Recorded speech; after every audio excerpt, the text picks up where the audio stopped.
Detta nöjet kostar inte mer än 120 spänn, så det är lugnt. Ja, ni det gott folk 120 spänn. Okej, innan. Får jag göra Ola-paus? Innan. Nej, Ner, jag vill slåss. Ner, dödsfönster.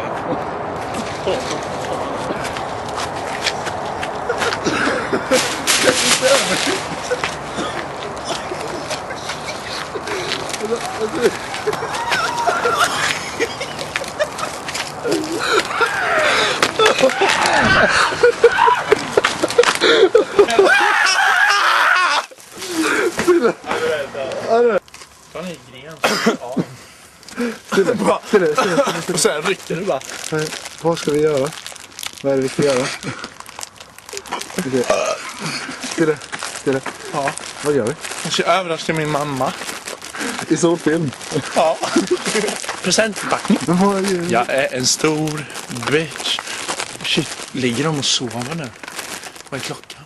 De ligger och sover. 10. Sammanfatta. Ja, vi skulle hem hit och plinga på. Men alla sover. Så vi vågar inte. Så vi gick in istället.